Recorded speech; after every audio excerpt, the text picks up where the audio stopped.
হে friend, সব কেমন আছো? আশা করছি সবাই ভালো আছো। তো আমিও খুব ভালো আছি। তো দেখো, আজ হচ্ছে শ্রাবণ মাসের লাস্ট সোমবার। তো সবাই জল ঢালতে যাচ্ছে। তো আমার পরীক্ষা ছিল, তো আমিও ঢালতে পারিনি, কিন্তু তাই বলে আমি বলি না যাই তাহলে ঘুরে আসি।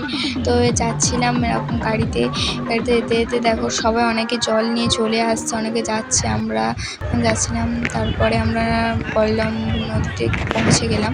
তো দেখো এখানে কল্যাণপুর নদীতে অনেকেই যাচ্ছে, অনেকে হাঁটতেছে।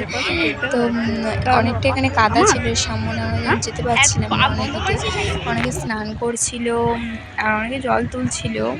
আমারও খুব আফসোস হচ্ছিল, মনে হচ্ছিল যে আমারও জলটা ঢালা হলো না। তো বছরে একবারই আসে মহাদেবের মাথায় জল ঢালার জন্য। তো আমার এবছর হলো না, তো পরীক্ষা ছিল তাই জন্যে।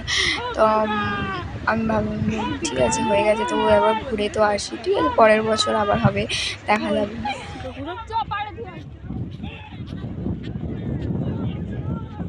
সে এখনো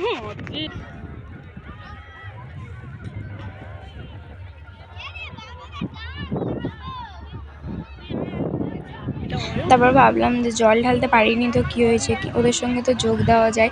তো তারপর আমরা আমাদের পার্টির সঙ্গে যোগ দিতে গেলাম। তারপর হেঁটে হেঁটে যাচ্ছিলাম, পুরোটা হাঁটিনি কিন্তু হেঁটেছিলাম, অনেকটাই হেঁটেছিলাম। হেঁটে হেঁটে যাচ্ছিলাম। তারপরে একটু বন্ধুদের সঙ্গে অনেকে সবাই নাচ করছিলাম।